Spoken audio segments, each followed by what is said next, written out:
All praise be to the Most High. So shalom to the family online. Shalom to the family in attendance. Peace and blessings to you all. Happy Feast of Simon. Show of hands, is this your first time keeping Simon? All praises, all praises. Okay, it's a beautiful thing to be able to partake in the Heavenly Father feast. It's not a light thing. Give me that real quick. Second Maccabees 4:17. Before we get into the actual lesson, we want to start it off with the precepts. This is the book of Second Maccabees, chapter 4, verse 17. For it is not a light thing to do wickedly against the laws of God. It's not a light thing, right? To be able to partake in the laws of the Heavenly Father, right? For those who don't know, this is a law that we got to observe and keep this feast. All right, so it's a beautiful thing to be able to partake in such a holy solemnity designated by our Heavenly Father. God himself designated days for us to uphold and keep, and we celebrate it. We partake in them, right, through the Spirit. Shalom to family online. Peace and blessings. Godspeed. All right. So without further ado, let's get right to it, man. Let's get right to it. I ain't gonna hold y'all long. We're gonna get right to it. We're gonna go ahead and jump into it. No filler, right? First Maccabees, chapter 2, from the top. Let's go ahead and get to it, man. For those that this is your first time, take good notes. I would recommend y'all go to the lesson that the elder did, Ra'im, Israel. He did a couple Fridays ago where he kind of went more in detail on the prophecies leading up to this point. I'm not going to touch on that because he already did a phenomenal job. We'll just go give y'all a sprinkle here and there, and then we're going to go into Simon, what it's about. All right. First Maccabees chapter 2 from the top. Go ahead. This is the book of First Maccabees, chapter 2, verse 1. In those days arose Mattathias, the son of John, the son of Simeon, a priest of the sons of Jorib. Who's the priest of the Lord? What sons they go back to? Who? The priest. Aaron, the sons of Aaron, right? So we see that the individuals we're about to talk about are the sons of Aaron, right? They're from the priesthood. Watch this. Read on. A priest of the sons of Jorib from Jerusalem and dwelt in Modin. Mm-hmm. And he had 5 sons. Johanan, called Caddis, Simon, called Thassi. Who? Simon, called Thassi. That's what we're talking about today. We're talking about Simon, right? The Maccabee family. If y'all don't know nothing about them, they are an incredible family. All his brothers were solid because they learned from their father, who was a solid man. But we're going to talk about Simon today, right? Read that one more time. This is the book of First Maccabees, chapter 2, verse 1. In those days arose Mattathias, the son of John, the son of Simeon, a priest of the sons of Jorib, from Jerusalem and dwelt in Modin. And he had 5 sons. He had 5 solid sons. Read on. Johanan, called Caddis, Simon, called Thassi. So that's what we're going to focus on. We're going to focus on Simon, also known as Thassis, right? Stay in that chapter. Let's get verse 65. Read this. Verse 65. And behold, I know that your brother Simon is a man of counsel. What is Simon? A man of counsel. Right. What's another word for counsel? An advice, right? He's an advisor, right? So Simon, his brothers is describing him right now, his characteristics, and they let you know that Simon is the dude we go to get understanding. This is the dude in the crew that we go to when we want to get information on counsel within our marriage, counsel on finances, direction in life. This is Simon. This is how he was, right? This is the type of dude he was, right? So he's a counselor in the group, right? Read that again. Verse 65. And behold, I know that your brother Simon is a man of counsel. Give ear to him always. How often? Always. Listen to him all the time. He's different. He's anointed by the Lord to do this. He's a counselor of the Lord, man. Listen to this brother, man, because this is the type of brother that's going to die for the law. So when he tell you, he's going to tell you, thus says the Lord. He's not going to tell you his opinions, his feelings. He can give you it straight out the scriptures, right? And you need somebody like that in the crew, right? It's going to give you the scriptures, the unadulterated truth, right? Read on. He shall be a father unto you. And he's going to be a guider and a protector. What is a father? Somebody that guides the household, protect the household, right? Provides provision for the household, finances to the household, all these different things. This is what Simon became to Israel, right? He was a father figure to our nation, right? Read on. As for Judas Maccabeus, he had been mighty and strong. So his brother, Judas Maccabeus, was a strong, courageous brother. You know what I mean? I'm trying to think who, like, looking Diesel, Mac, if Mac get like 10 pounds on him, he'll look like Mac. You know what I mean? Mac with probably like I can't say Mac is our height. You know what I'm saying? Maybe like 6'2". You know what I mean? 6'2", but Diesel. You know what I mean? That's Maccabeus. You know what I mean? He was 6'2", solid. Probably 5% body fat. Nobody wanted to deal with him. You know what I mean? Strong, courageous man, right? We don't. As for Judas Maccabeus, he had been mighty and strong, even from his youth up. Let him be your captain and fight the battle of the people. So Judas was the captain, but Simon, who's we're gonna focus on, he was the counselor. He was the man of renown, advice, the person that kind of like would prep you and guide your way through this thing. You know what I'm saying? So let's flip back. Let's go back a little bit. Let's go to Daniel. Let's get some history real quick. I'm gonna jump around in Daniel. I'm not gonna go too in depth in Daniel because, like I said, my elder already covered this. He went into Daniel 7. He went into Daniel 8. He went into Daniel 5 and 2. So we're gonna just jump around. We're gonna do a little bit of jumping around leading up to this point, so y'all can be familiar while we uphold this day. All right, let's get the prophecy. Daniel 1, verse 8, chapter 8 from the top. The book of Daniel, chapter 8, verse 1. In the 3rd year of the reign of King Belshazzar. Who's Belshazzar? Anybody know who that is? He's a what? He's a Babylonian what? King, right? Succeeding his father. Who was his father? Nebuchadnezzar, right? Right. He's the next up in line, right? Belshazzar is a successor to Nebuchadnezzar, right? King of Babylon, right? Read on. In the 3rd year of the reign of King Belshazzar, a vision appeared unto me, even unto me, Daniel, after that which appeared unto me at the first. Mm-hmm. And I saw in a vision, and it came to pass, when I saw that I was at Shushan in the place. Where's Shushan? That's a palace. In the palace. Where's Shushan? Anybody know where that's at? You're close. You're close. It sounds like China, huh? It sounds like it. Anybody know where that border is? Northern Israel, no. Don't guess. Use your atlas. Persia. Where's Persia? Where's modern day Persia? Iran. All praises, right? So let's go ahead and get a map real quick. Let me see if I can pull up Google Maps real quick.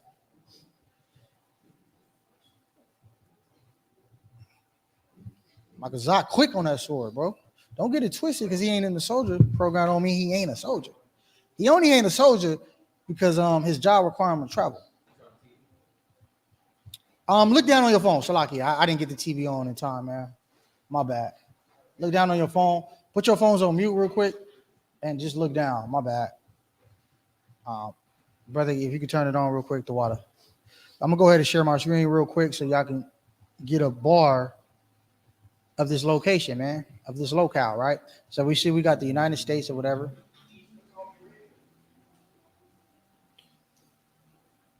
So when we go to, let me see, to the east side of the world, we see right off that Persian Gulf, we got what? Iran, right? Shushan is in Iran.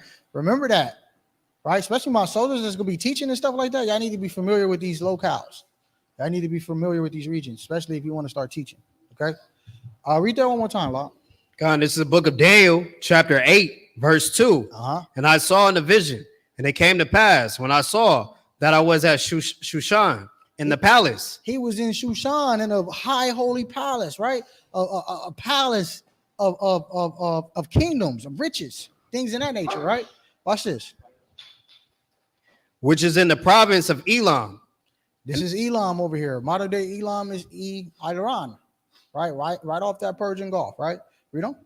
And I saw in a vision, and I was by the river of Ulay. Right, this is the rivers is all up in that district or that region, right?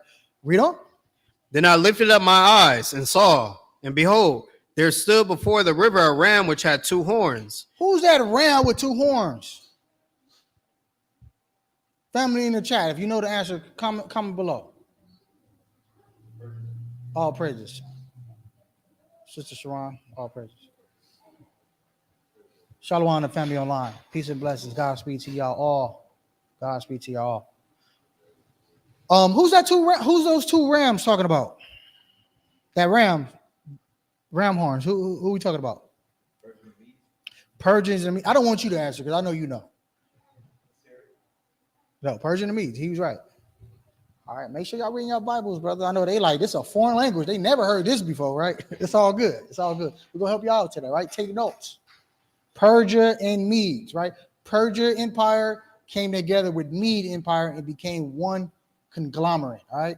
So this is what we're talking about, right? Read that again, Lord. Verse 3. Then I lifted up my eyes and saw, and behold, there stood before the river a ram which had two horns. These two horns represent two empires coming together as one. Read on. And the two horns were high, but one was higher than the other, and the higher came up last. It's like Scottie Pippen and Jordan. But who's Jordan in this case? Between Persia and me, who's Jordan? Who's Jordan? Persia. You're supposed to know that, Amanwa. Come on, man. Oh, man. Your mom on the desk to lap at you right now. Huh? Come on, man. He said, yeah, so Persia was the Michael Jordan of that empire. They were clearly the head, right? Both of them were great, but Persia was definitely the standout, right? We don't. Verse 4, and I saw the ram pushing westward. It was pushing west. What's west of Persia? Let me go back to my map. What's west of Persia?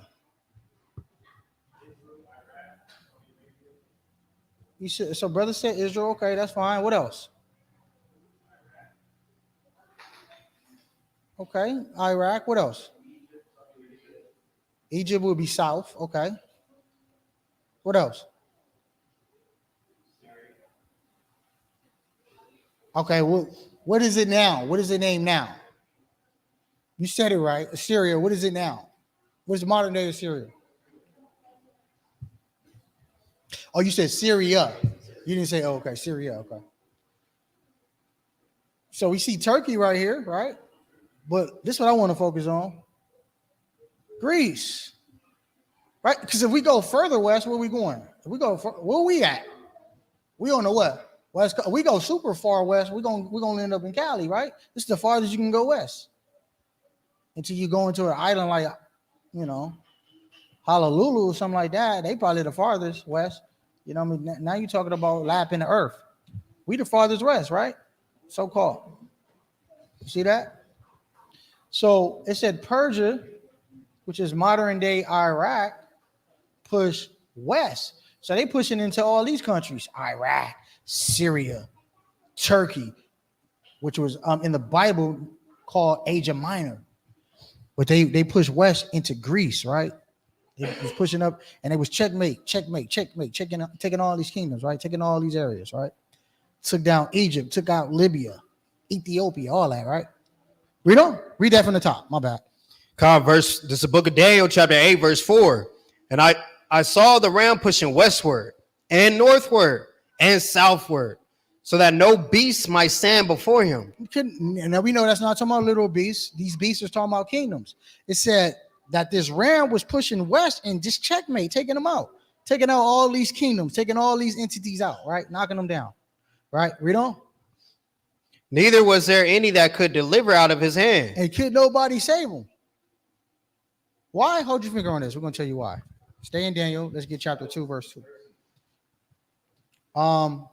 Yeah, that was Xerxes. Xerxes and Artaxerxes, right? And y'all might have seen it in the movie 300. All right. Give me Daniel chapter 2, read verse 20 and 21. The book of Daniel chapter 2, verse 20. Daniel answered and said, "Blessed be the name of God forever and ever, for wisdom and might are his. And he changeth the times and the seasons." Yeah, he, right, is the Most High. He changes times and seasons. That word season literally means just to change the time, right? We don't. He removeth kings and setteth up kings. So the Most High is the ultimate puppet master. He's moving the chess pieces, right? He's moving them around, right? He's moving the chess pieces. The Most High moves up kings and set up people however he feels, right? However he see fit.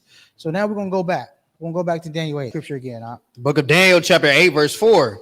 I saw the ram pushing westward and northward and southward, so that no beast might stand before him.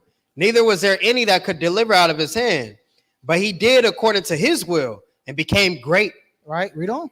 And as I was considering, behold, an he-goat came from the west. Who's that goat?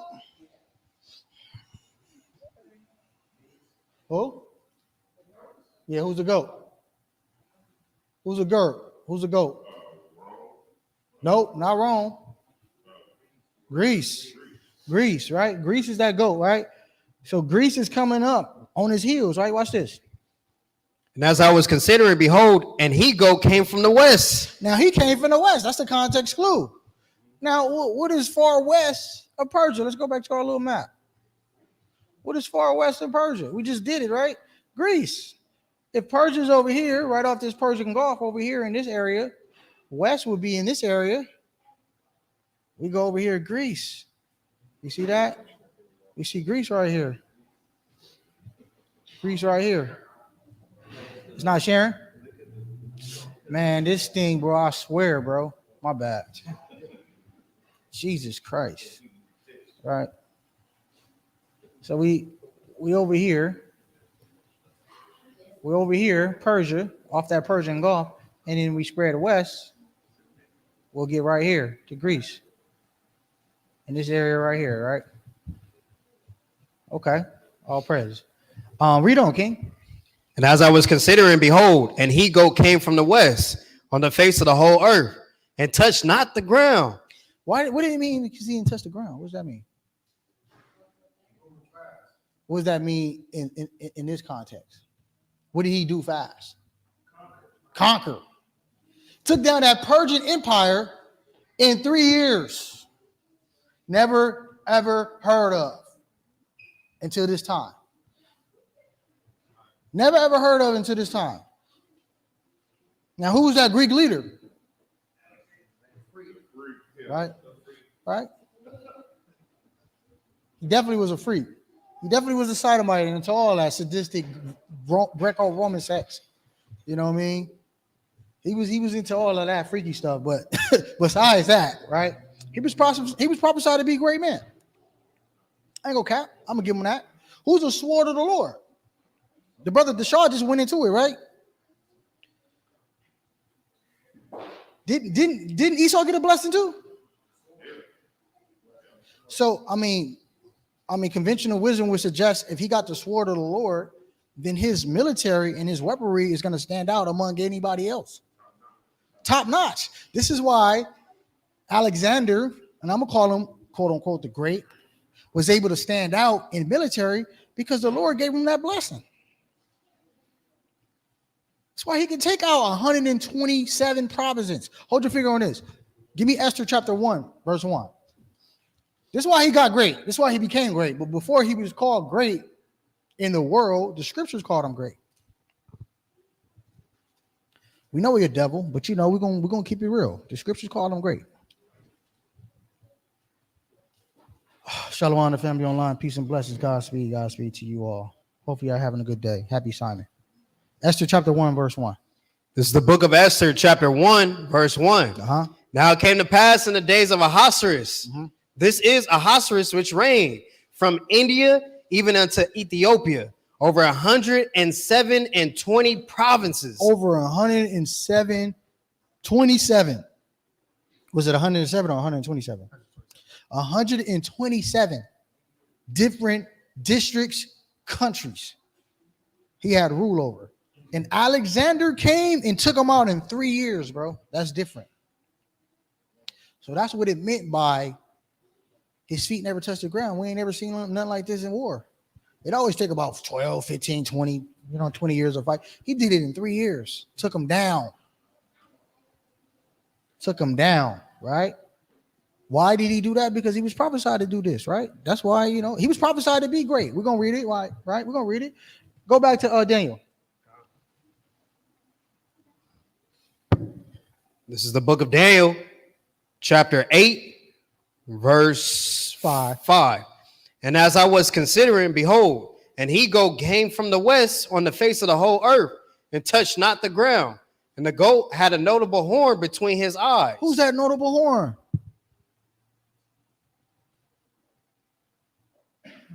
Who's that notable horn? Alexander the Freak, right? AKA Alexander the Great. He's that notable horn, right? Let's prove that. Let's hold our finger on this. Let's get same chapter. Give verse 21. Verse 22 verse 20 for context, and then we'll read verse 21. The book of Daniel, chapter 8, verse 20. The ram which thou sawest having two horns are the kings of Media and Persia. And the rough goat is the king of Grecia. And the great horn that is between his eyes is the first king. That first king. Who's that first king? Alexander the Freak, right? Let's prove that. First Maccabees chapter 1, verse 1. The Bible, it lines up, and then it lines up with history. I don't know how anybody can refute any of this stuff, right? First Maccabees 1 from the top. The book of First Maccabees chapter 1, verse 1. And it happened after that, Alexander, son of Philip, the Macedonian, who came out of the land of Chittim, Macedonia. Hold on. Where's Macedonia? That's in Greece, right? Macedonia is in Greece. It's telling you there's a dude that came out of, well, Alexander said his name, Alexander.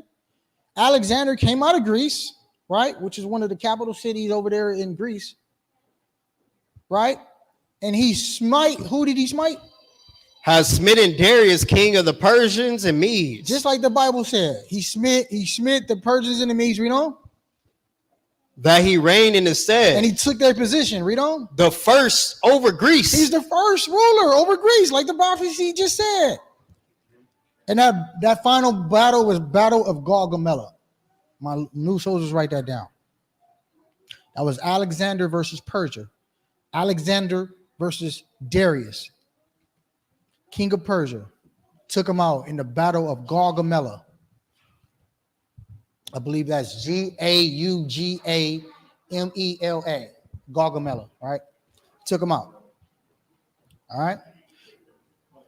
All right, let's go back to Daniel 8. Daniel 8, pick up at verse 5. The book of Daniel, chapter 8, verse 5. And as I was considering, behold, an he-goat came from the west on the face of the whole earth and touched not the ground. And the goat had a notable horn between his eyes. And he came to the ram that had two horns, which I had seen standing before the river, and ran into him in the fury of his power. Mm-hmm. And I saw him come close into the ram, and he was moved with the choler against him. He was pissed off. That's what that word choler means, or clower. He was pissed off. He came ferocious.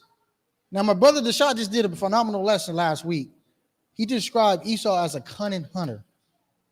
When it comes to hunting in battle, who can beat Esau? Ain't nobody dealing with Esau when it comes to that field out there. That hunting. Good luck. Jake buying all these guns. All right, good luck. Good luck. That's his natural habitat. That's his blessing. We the plain man dwelling in tents. We like to play dominoes and chill around the house. We ain't ready for that. That's why we need our Heavenly Father. We're gonna need our shot. We ain't ready. Hey, look, I'm all for buying guns and all that, but good luck. You think you finna beat Esau with a gunfight? We was bugging out in the wilderness. We couldn't even do nothing in 40 years in the wilderness. Y'all talking about shooting it out with Esau? Okay, all right. This man been shooting since he was 2. He been going to the gun range since he was 2. You're not winning that. Stop it, please. Israel, I love y'all. Stop it. You're not winning that. You're not winning that. Marksman, superior accuracy at 2. You see his gun sheet, man, all hidden target. Man, come on, stop playing, boy. Right? E over there laughing. Shout out to Princess E. All right, pick up. And smote the ram and break his two horns. He smote the ram and took down both of the kingdoms. Ultimately, in the Battle of Gaugamela, now there were several different other battles. Y'all can look up Battle of Marathon. I forget the name of another battle. It was several different battles, but the last blow to take them out, where they submitted, was Gaugamela, right? Mm-hmm. Read on. And there was no power in the ram to stand before him. They couldn't do nothing. Because who took the power away? Most High. Most High gives and he what? Takes away, right? Read on. And there was no power in the ram to stand before him, but he cast him down to the ground and stamped upon him. And there was none that could deliver the ram out of his hand. Therefore, the he-goat waxed very great. And when he was strong, that great. So when they call him Alexander the Great, hey, the Bible said he was. The Bible said he was. He was great because, hey, we ain't never seen nothing like this in war. Hey, battles be taking 20 years. He took them out in 3 years, never seen before. What did Trump tell your boy? Trump had to be laughing when he was in office. What did he tell Kim Jong-un? He said, this war, if you start a war, it's going to be over before you think about it. We'll blow you in smithereens. Don't even try it. Trump was like, don't even try it. Please don't make me do it. You know what I'm saying? Yeah, he got the military power. You know what I'm saying? Why is it in North Korea? Because in South Korea is America. Waiting with nukes right aimed at them. If you want to get crazy, we'll blow your whole civilization into another damn stratosphere. You see that? You can't play with these Edomites when it comes to war, right? Yahweh Shai the only one can take them down. Read verse 8 again. Verse 8, therefore the he-goat waxed very great, and when he was strong, the great horn was broken. And for it came. Hold on. What does that mean? The great horn was broken. He died. He passed. Let's prove that in scripture. Let's get 1 Maccabees chapter 1. Read verse 4. The book of 1 Maccabees chapter 1 verse 4. And he gathered a mighty strong host and ruled over countries and nations and kings who became tributaries unto him. And after these things he fell sick and perceived that he should die. And he died. Now, most say he died from a sickness. I think it was syphilis, something like that. He died from syphilis, man. You know, he was into all that, Greco-Roman sex, man. They sadistic. They weird. They into all of that with, you know what I mean? Abominable things. You know what I mean? This is where you get orgies from them. Dominatrix sex. That's all them Greeks. Right? That goes back to Greeks. Go back to Daniel. Back to Daniel. The book of Daniel, chapter 8, verse 8. Therefore the he-goat waxed very great. And when he was strong, the great horn was broken. And for it came up 4 notable ones toward the 4 winds of heaven. 4 kingdoms came out of that. Who's those 4 kingdoms? Who's those 4 kings? Nope. Not Rome. This is called a tetrarchy. We talk about it all the time. Rata always bringing it out. He always asks y'all.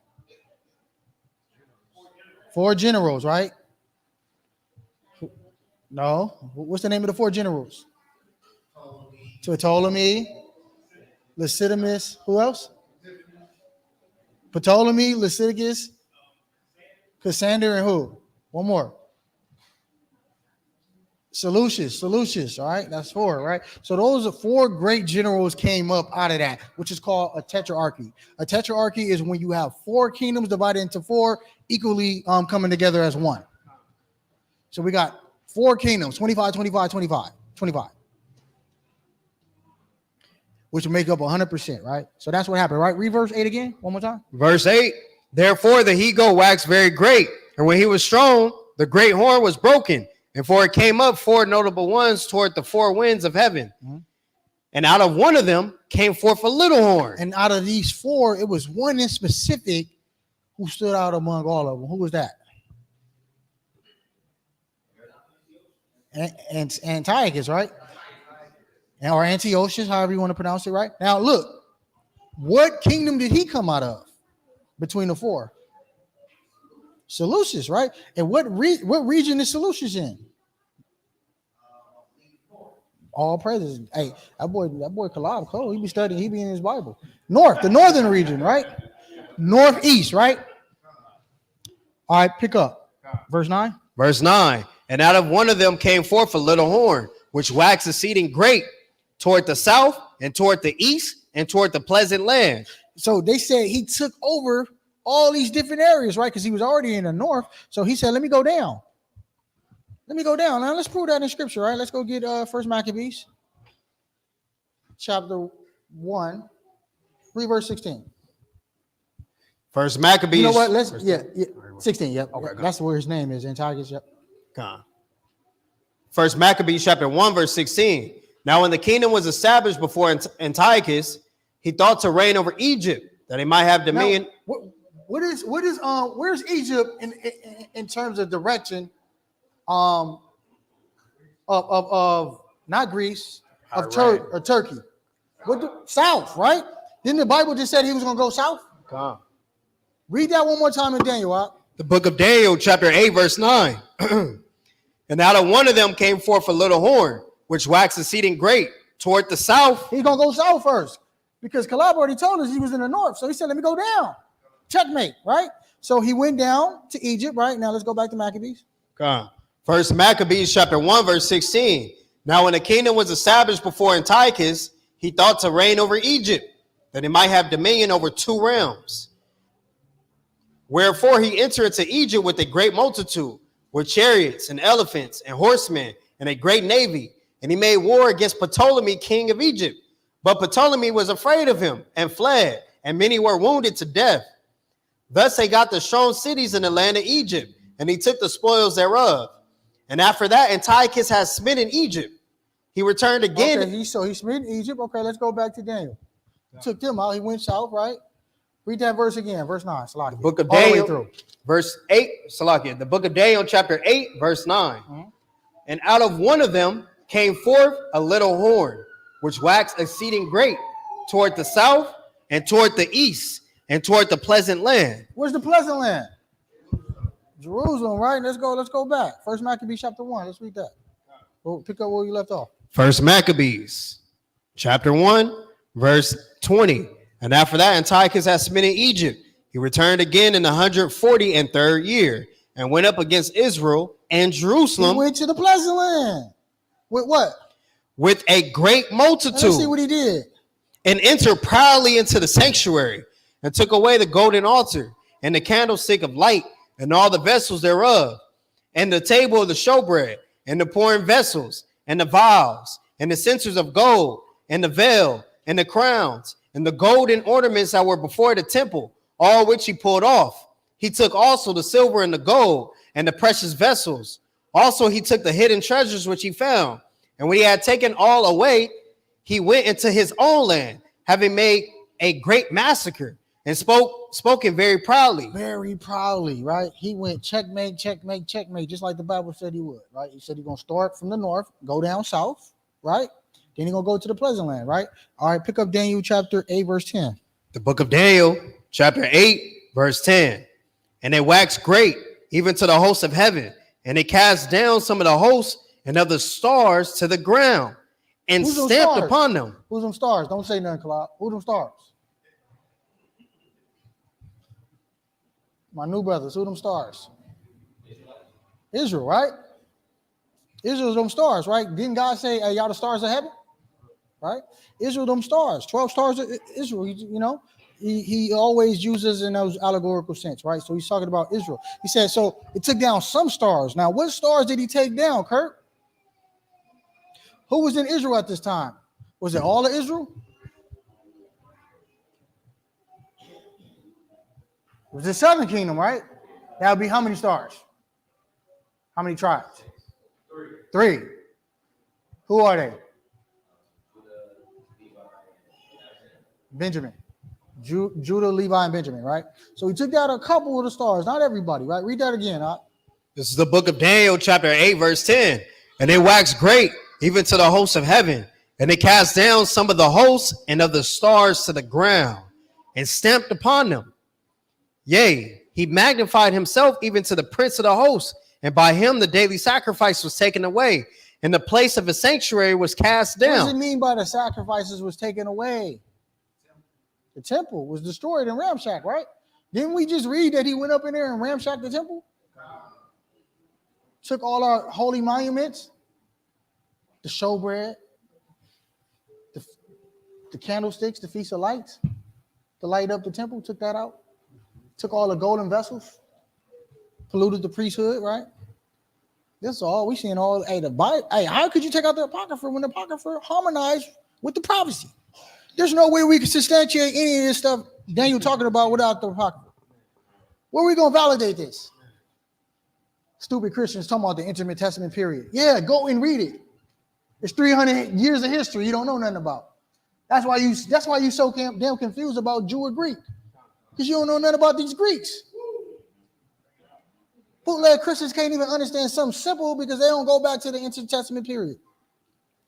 Right? A lot of history in there, right? All right. So took it down, took away the sacrifices. Read on. And the place of his sanctuary was cast down, and an host was given him against the daily sacrifice by reason of transgression.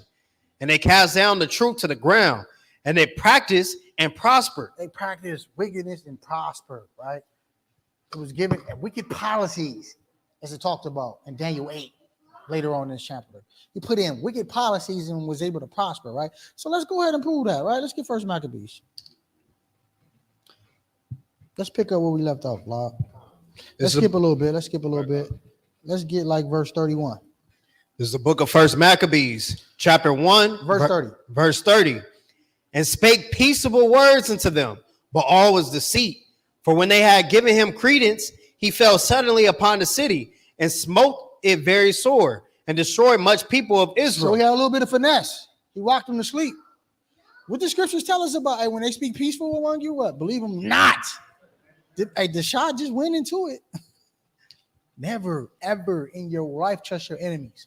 Do you got to be extra out and say, I hate Esau? No, you ain't got to do none of that. We ain't telling you. We be extra. We radical. We ain't telling you got to do that. Just know who you're dealing with. Know your enemy.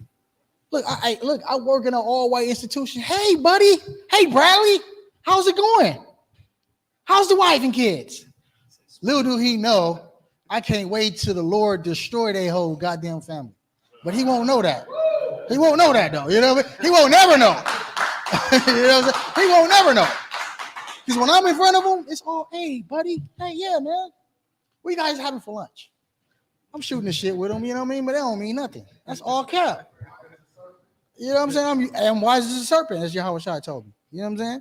That's what you got to be. So you can be wise. You ain't even got to deal with them. Honestly, you know what I mean? For people that might not want to hate, you ain't got to hate. You ain't got to say nothing. You can't say nothing to them. Just know they're your enemies, and you can't trust them for nothing. Give them the mic. Come get the mic.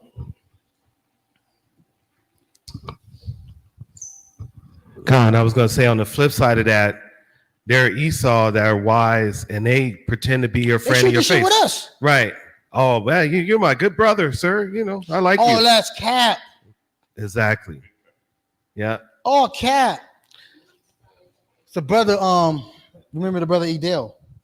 Oh, yeah, come. Yeah, come. We got a brother that played in NFL. Saints. You know, that's a racist institution. You know what I'm saying? Even though they pay them athletes a lot of money, the owners are just a glorified slave trade. Nevertheless, he's pretty good. You know, I think he played in the Super Bowl with the Tampa Bay. Yeah. It was 1 year. I think it was a contract year. He was getting off. He was trying to get, you know, but he got injured, tore his ACL. And John Gruden was like, you know, John Gruden was his coach, and he was like, and we know John Gruden. He looked like a damn devil. Anybody with two eyes can see that's a devil from the pits of hell. John Gruden came out there. Hey, what's up, Shepard? Hey, buddy. Hey, I'm gonna need you to catch some balls, man, because my sons got to finish college this year, man. You're gonna pay for their college tuition. Yeah, y'all see how awkward it is? He said it like that. Make sure them hands is ready because my son's got to go to college. From your hands. Hey, buddy, I'm gonna need you to catch some balls today. That's crazy, huh? Hey, go pick that cotton, nigga. You know what I mean? I'm like, damn, I probably wouldn't even want to play. I'm like, damn, bro. Like that? For real? I don't even know if I could have played after that. Like hearing that, like being aware, like I don't know, man. I would have hoped he just didn't say nothing to me. You know what I mean? Now I know I'm about to put his kids through college. I'm cool. See that? But you know, white people, you know, your white slave master, he'll shoot the ish with you. He'll act like he cool. He'll act like he peaceful with you and all that. But deep down inside, he want to destroy you. He want to wipe all the men out and then take our women. That's his goal. Brother Jashad just went into it. Yeah, you can't. I mean, yeah, if anybody didn't see the lesson, but Brother Jashad did a beautiful lesson. Go watch it. He covered it. I don't care how nice he is. I don't care how friendly he appears. He is not your friend. Do you got to be radical like us? No, you can deal with him peacefully. But just know who you're dealing with, right? Let's prove that real quick. We're gonna come back here just to show y'all I ain't talking my own words. Give me that one in Psalms 55.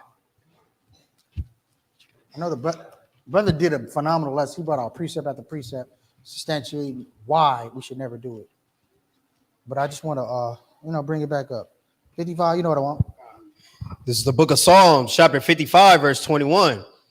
The words of his mouth. Read verse 20. Verse 20. He hath put forth his hands against such as be at peace with him. Hey, Native Americans. Hey, buddy. Hey, brother. Long lost brother. Show me how to survive on the land. We're not familiar with this terrain. How'd you make your knives? How do you hunt the buffalo? How do we survive in the winter? It's so cold. How do you start fire? Can you show us where the gold is? Can cultivate the land? Where's the fresh water so we can survive? Even though they know they ain't finna take no bath. You know Esau now, he ain't taking no bath.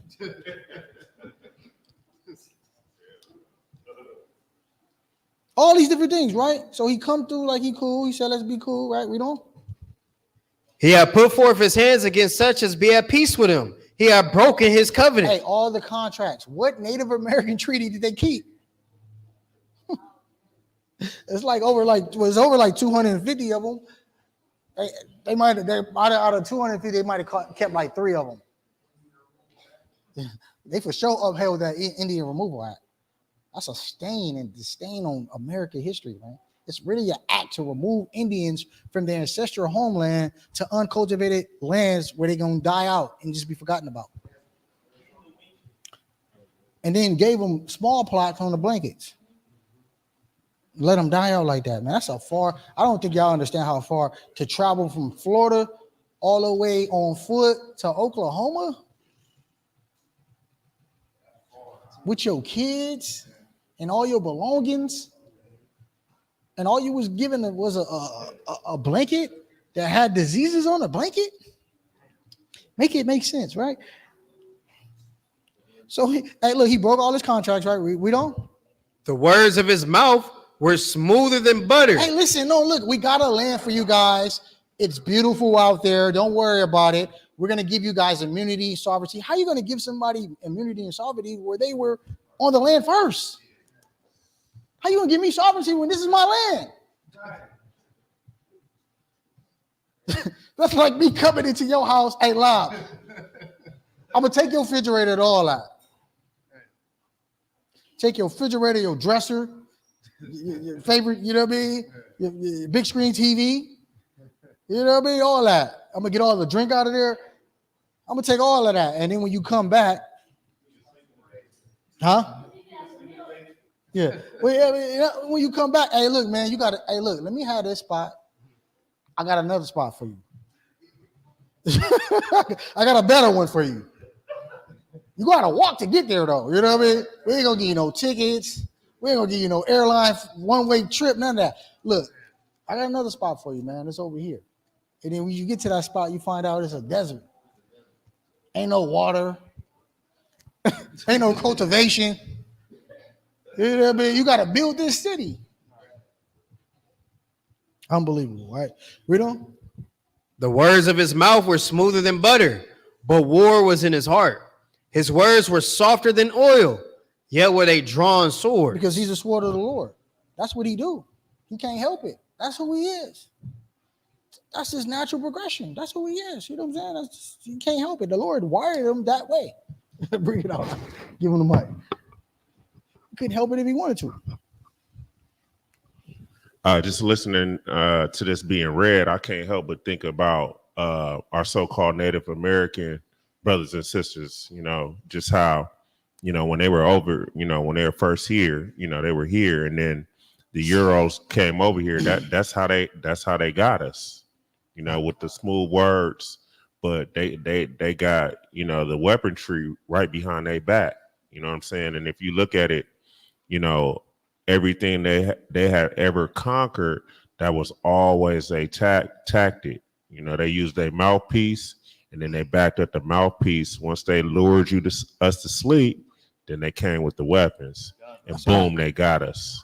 You know what I'm saying? So that's that's their tactic. And then I know each and everybody in here, for the most part, they can relate to that. Like I know me personally in my workplace, like they don't physically pull no gun out on me, but I didn't had him come at me with these smooth words. Hey, we got this for you. Gonna do this, that, and the third. And then next thing I know, wham, they hit me with something that's just totally shady. And I'm like, man, totally opposite of what we discussed. Yeah. Right?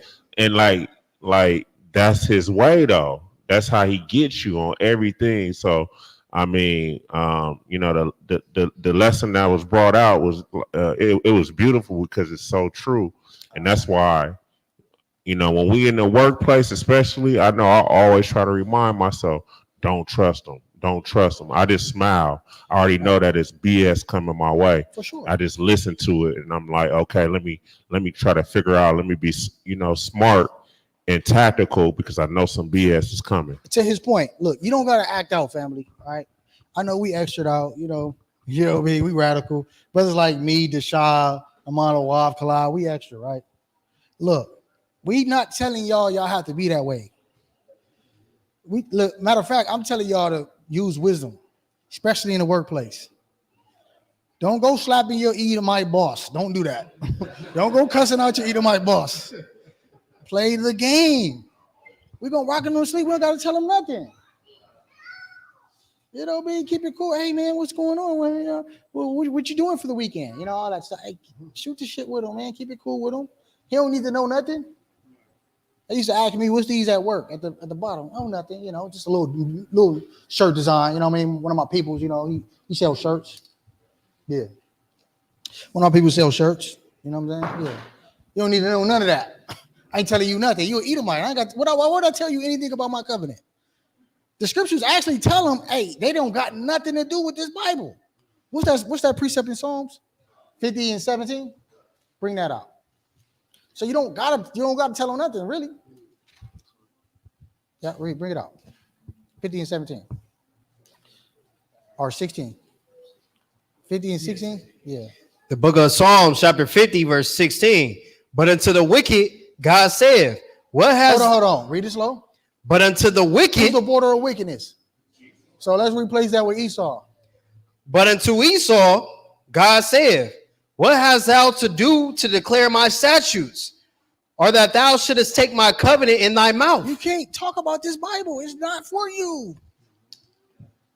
It's not for you. That's why they can't understand it. It condemns you. It's your worst enemy. You might want to put it down. Right? It's not for you, man. You know what I mean? It's all good. Let's go back to Maccabees. First Maccabees. So he got them smooth. He got finesse. Esau got finesse. Don't get it twisted. He got it all, right? Gone. First Maccabees chapter 1, verse 30. It's the book of First Maccabees, chapter 1, verse 30. And spake peaceable words unto them, but all was deceit. For when they had given him credence, he fell suddenly upon the city, and smote it very sore, and destroyed much people of Israel. And when he had taken the spoils of the city, he set it on fire, and pulled down the houses and walls thereof on every side. But the women and children took they captive, and possessed the cattle. Put us in slavery, right? Read on. Then builded they the city of David with a great and strong wall, and with mighty towers, and made it a stronghold for them. What they always do, right? They put military bases all over the place. Who got more military bases than America? Look up, somebody Google on their phone, how many military bases America has around the world. Look up how many military garrisons America has around the world. How many is it? 5,000. Are you kidding me? How is Esau not? How is he not? How is the white man not Esau? 600 overseas. That means I can go to somebody else's jurisdiction and be like, I'm setting up here. Embassies. I'm setting up here. I'm gonna set up a municipality. I'm gonna put soldiers. I'm gonna put officers and all that, and they're gonna tap in with me. They're gonna let me know what's going on over here because I need to watch y'all. Because I'm the king of this shit. 85 countries. And if they not in your country, they right by your country, like North Korea. They in South Korea, like waiting. They can't get in North Korea because North Korea, Kim Jong-un with the business. He's like, y'all ain't coming across this line. If y'all come across this line, I'm shooting a nuke.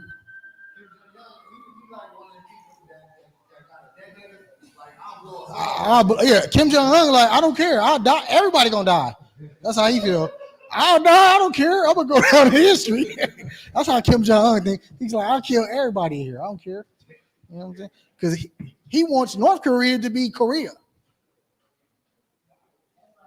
You know what I'm saying? He don't want it to be North or South. He wanted it to be Korea. Yeah, him and Trump was going at it. He's like, I don't want it to be North Korea no more. I want it to be Korea, right? Let's go back to Maccabees. First Maccabees chapter 1, verse 33. Then builded they the city of David with a great and strong wall, and with mighty towers, and made it a stronghold for them. And they put therein a sinful nation, wicked men, and fortified themselves therein. Military bases, right? And put wicked men there to cover. To oversee it, right? Read on. They stored it also with armor and victuals. And when they had gathered together the spoils of Jerusalem, they laid them up there. And so they became a sore snare. For it was a place to lie in wait against the sanctuary, and an evil adversary to Israel. Thus they shed innocent blood on every side of the sanctuary, and defiled it, insomuch that the inhabitants of Jerusalem fled because of them.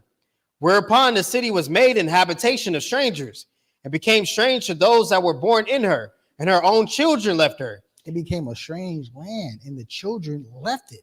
We had to get up out of there. Mm-hmm. Imagine growing up in that, where you can't even keep your laws. You can't even come to your temple and pray. The natural progression would be like, all right, I got to get up out of here. If I can't serve my God here peacefully, I got to go somewhere where I can, right? They made it hard for Black and Hispanics, man. Mm-hmm. Very difficult for the Israelites, right? We don't. Her sanctuary was laid waste like a wilderness. Her feasts were turned into mourning, her Sabbaths into reproach, her honor into contempt. As had been her glory, so was her dishonor increased, and her excellency was turned into mourning. We don't. Moreover, King Antiochus wrote to his whole kingdom that all should be one people. New world order, right? Before it was the new world order, Greece did it. Remember, nothing new under the sun, right? We all one people. Y'all remember we had to stand up and did you do that, Vic, when you was younger? The Pledge of Allegiance? Did you do it? We all had to, we pledged. Imagine that, a kid pledging allegiance to a republic. We made a declaration to this place. That's an oath. And they made us do it. That's because our parents is ignorant. They didn't know what was going on. Now, we getting smarter now. We taking our kids out of that public school. We putting them into private school. We ain't doing none of that. You know what I mean? But our parents, you know, my generation, especially your generation, Taz, we didn't know what was going on. We had no clue. We were just happy to get civil rights. We just went through tumultuous slavery. We was like, man, we could be equal now with these damn devils. Right? So we didn't know what was going on, right? One nation under God, indivisible, with liberty, all that madness, right? All right. Lying to ourselves, man. We really thought we was one nation. Well, if I'm one nation, let me live in Beverly Hills. Why don't I know nothing about Beverly Hills and Bel Air? The only thing I know about Bel Air is the Fresh Prince of Bel Air. You know what I mean? I want to experience the gated community without the Diddies. You know, no Diddy. I don't want Diddy around. I don't want Diddy nowhere near my house. Keep that nigga far away from me. You know what I'm saying? But nevertheless, you know what I mean? Why we can't have the finer part of the land? Why can't I have the Hollywood Hill? I might want to throw a feast day for all my people to come kick it in one of the hills. You know what I'm saying? We can't do that. We can't do that. No, there's too many of y'all niggas. No, where y'all going? Nah, shut it down. Nah, we not letting y'all up here. Nah, y'all can't come up here. Ask Lil Bow Wow. Lil Bow Wow said he had like a little luxury apartment, a condo in Beverly Hills. They gave that nigga a notice. He's like, hey, bro, you got 30 days. And it wasn't that he was late on his mortgage payments and none of that. It was like the HOA got him up out of there. It was like, we don't want you niggas over here. Take your dreadlocks and your goddamn weed. Go somewhere else. We don't want you here. All right. Told him to get up out of there. So I was like, I hate California. I'm never coming back. I was like, well, welcome to how we feel. We go through this all the time, right? Read verse 41 again. First Maccabees chapter 1, verse 41. Moreover, King Antiochus wrote to his whole kingdom that all should be one people, and everyone should leave his laws. So all the heathen agreed according to the commandment of the king. You know the heathen signed up. Y'all ever seen a Chinese Christian? Chinese Christian is crazy. That's crazy work. With a white Jesus in their window? I would respect it if you would have had the Buddha. You got the white Jesus in your window? Make it make sense. I remember I was about to buy a Lexus from a Korean woman. She had a big ass Caesar Borgia on her in the picture of in the front of the car. I'm like, are you serious? You a Christian? How did this happen? Right? So the heathen signed up, like, for sure, we'll serve your God, right? For sure, sign us up. We with it, right? Read on. Yea, many also the Israelites consented to his religion. And many of our damn wicked Israelite brothers and sisters signed up too. They still in it right now. It's called the Christian Church. It's called the Catholic Church. And some of these pastors know what it is, like TD Snakes. Caught at them parties with Diddy. What you doing partying with Diddy, TD Jakes? Laying hands. Like, where was your hands at? TD Jakes? Are those holy hands, brother? I digress. Right? I don't even want to know what's going on at Diddy parties, man. Right? 43. Yea, many also the Israelites consented to his religion and sacrificed unto idols and profaned the Sabbath. So when you sacrifice to idols, that means you partake in their holidays. So when your family invites you to holidays, you gotta let them know, hey, look, you might be like, oh, okay, I'm an Israelite, I'm well equipped in myself, but your family is partaking in idolatry. So you might be cool, but if you're gonna go to a family function where there's all idolatry, Christmas function, you see all this idolatry going on in here. Come on, man.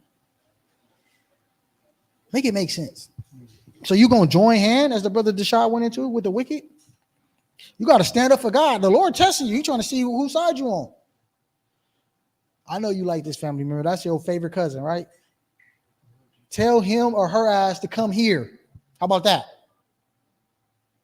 Invite them to Pentecost. How about that? I see y'all know about your holidays, but do you know about God's holy days? Let me give you a bar of that. Right? Make them come to the holy days. I've been in the truth almost it was 7 years, right?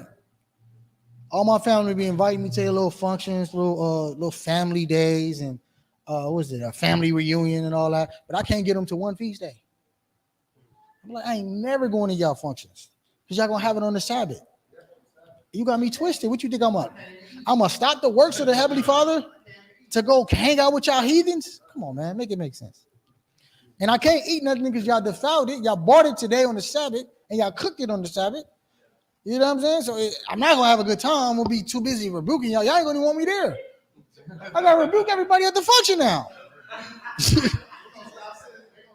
They gonna start. Hey man, get this nigga, man, get him up out of here, man. This religious freak, get him out of here, man. Yeah, don't even invite me. Why y'all invite me? I ain't gonna. Y'all, look, we not gonna mix. I promise you. Right? Yeah, they know not. Yeah, they don't invite me. That was like a long time ago, like year 2 of my truth. You know what I mean? Once they found out and they see me like being real radical and cut them, they never invite me again. All right. Pick up. Verse 44. For the king has sent letters by messengers into Jerusalem and the cities of Judah that they should follow the strange laws of the land and forbid burnt offerings and sacrifice and drink offerings in the temple, and that they should profane the Sabbaths and festival days and pollute the sanctuary and holy people, set up altars and groves and chapels of idols, and sacrifice swine's flesh and unclean beasts. You see that? They put in laws, edicts to defile the temple. Verse 45, it says they forbid. So they put in wicked policies to forbid burnt offerings and sacrifice. Let's go back to Daniel one more time. Daniel 8, verse 11. It's the book of Daniel, chapter 8, verse 11. Yea, he magnified himself even to the prince of the host. He magnified himself so much to the point that he called himself God manifest. Antiochus, that wicked bastard. He said, I'm God in the flesh. That's a knock and a slap in the face to Yahweh Shai, who's the image of the Heavenly Father, right? He said, I'm God manifest, right? We don't. Even to the prince of the host, and by him the daily sacrifice was taken away. And we see how the daily sacrifices was taken away because it was a law that you couldn't do it. So if I can't be an Israelite, who I'm gonna call myself? I'm gonna call myself a Greek. If it's outlawed for me to be an Israelite, then naturally I'm gonna call myself a Greek. That's what Paul means by Jew or Greek. It's that simple. It's not even that complicated. Bootleg Christians can't even understand these basic remedial concepts. You know what I'm saying? Because they ignore this history like it's not biblical or not canonical. Well, explain how you're going to substantiate the Feast of Dedication, which we know our King, Yahweh Shai, kept. Right? So we see the sacrifices and all that, right, was put to rest. Go back to Maccabees, verse 48. It's the book of First Maccabees, chapter 1, verse 48. That they should also leave their children uncircumcised and make their souls abominable with all manner of uncleanness and profanation, to the end that they might forget the law and change all the ordinances. That's the ultimate goal. When Esau intervenes and come into our areas, it's ultimately to remove us from the laws of God. They don't mind us going to church and all that, as long as we're not keeping the laws. Notice he has to be over everything. I'm going to give you your church. I'm going to give you your institution. He has nothing to do with this church. That's because we strategically, you know what I mean, all the BOW leadership, we strategically said, we're not a church. We're a corporation. So we're not subjugated to your law. Now, we operate as a church, you know, among us, but on paper, we're a corporation. Therefore, we can operate how we want. Because if we're as a church, then we have to allow anybody to come into here. We can't do that. Right? See that? So you see all manner of profanation, right? We know? Verse 50. Verse 50, and whosoever would not do according to the commandment of the king, he said he should die. Right? If you didn't do what he said, he'll put you to death. Read verse 56. Verse 56, and when they had rent in pieces the books of the law, which they found, they burnt them with fire. They burning Bibles, read on. And whosoever was found with any of the book of the testament, if you had a Bible in your hand during this time, what was going to happen to you? Or if any consented to the law, and if you did the laws of God, what's going to happen to you? The king's commandment was that they should put him to death. Kill him. Fringes. Oh, put him to death. Oh, he one of them. Oh, go kill him. Green light. So what's going to happen during these times if you're an Israelite? I got to become a Greek. I got to become a Greek. It's not safe for me to be an Israelite. It's open season. If I circumcise my kid on the 8th day, the kid getting hung. I always say this, man. I don't know what it looked like to hang an infant.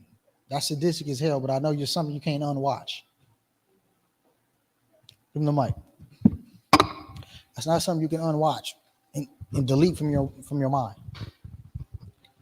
Khan, all praise to the Most High. This is touching because this is history where our people went through a great trauma. You know what I mean? And it's crazy when people start questioning the Most High. It's like, why don't you start questioning yourself?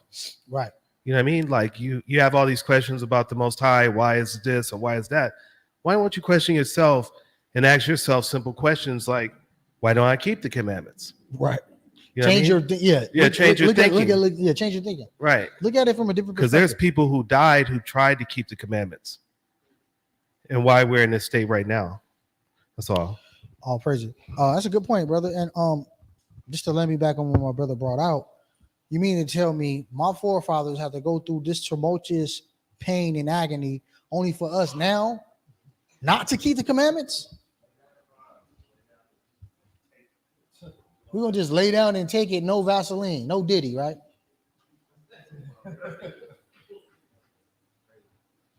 What's his son name? King Combs? I don't want no problems, bro. No problems.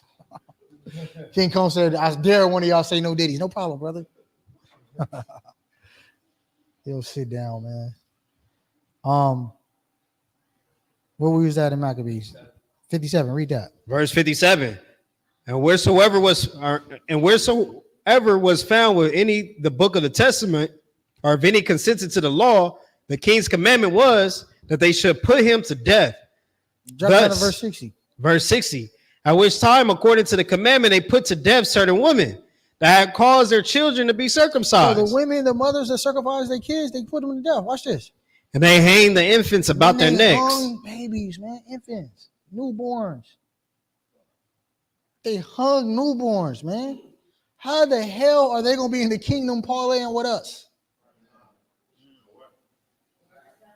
This shit is crazy. How could you hang an infant?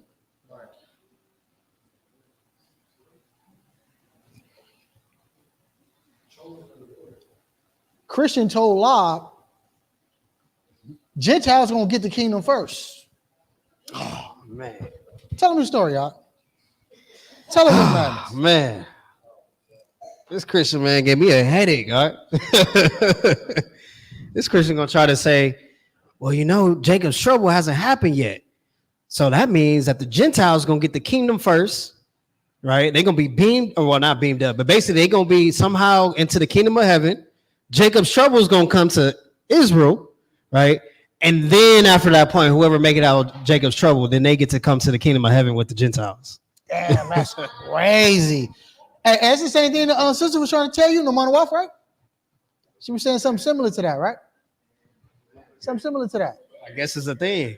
Right? So what gates? Yeah, what gates they're going? It's only 12 tribes. Which gate you gonna go into? You know? But no, they'll move the goalposts. These little bootleg Christians trying to get smarter. Oh, well, I'm spiritual Israel. I'll be one of the tribes. Christ is gonna let me know. Christ is gonna let me know during the time. I'm one of the spiritual Israelites. That's what they were trying to say. So I can divulge and avoid all of the atrocity, all of the curses. But then when it's time for the blessings, hey, look, man, I'm there. I'm at the function.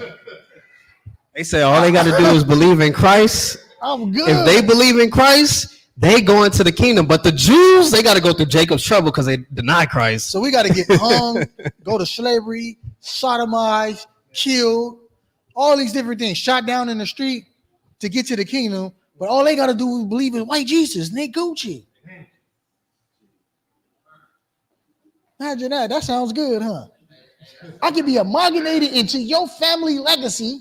The blessings of Abraham can come upon you, right, to me, because I believe in white Jesus. That sounds like the doctrine of the Nicolaitans to me, right? That's crazy. Anti-doomism, man.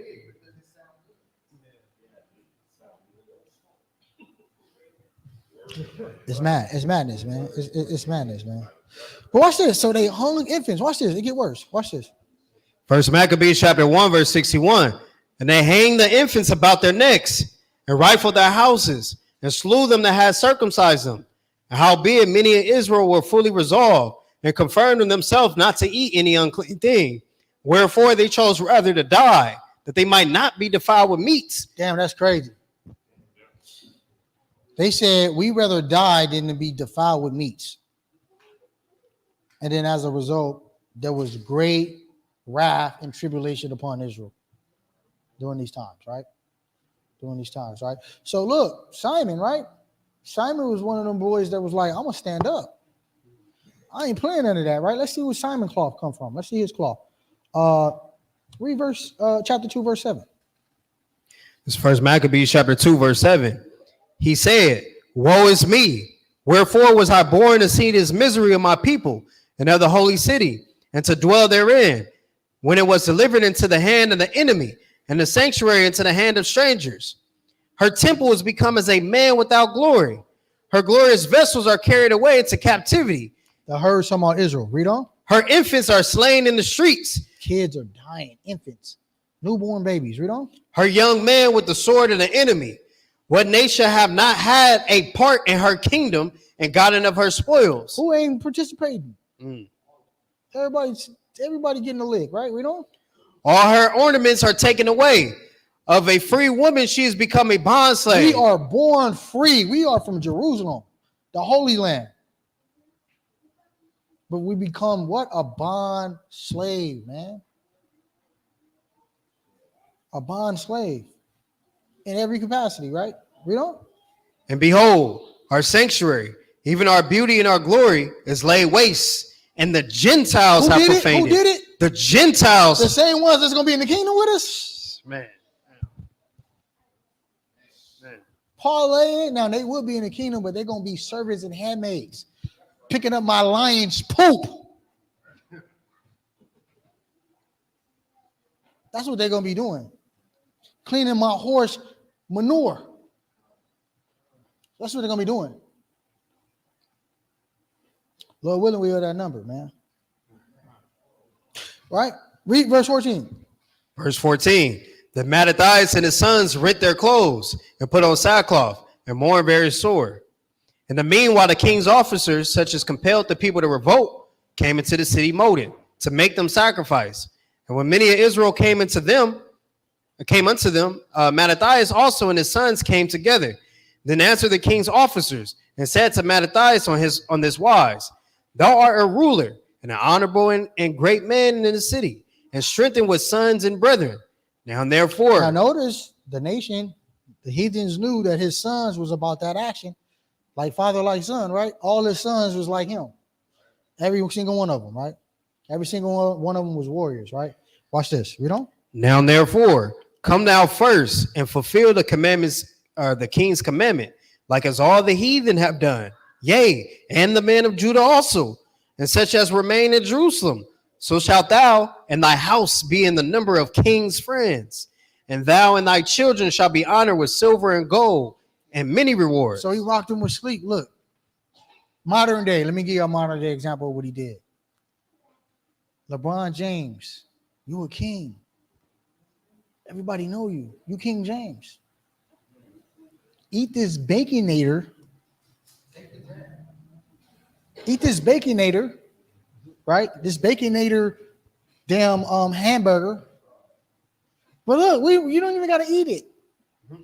Matter of fact, we're going to put a turkey in there, but we're going to tell them it's bacon so you can pollute the minds of all the people. And we'll give you a bag. How much you want? What's your price?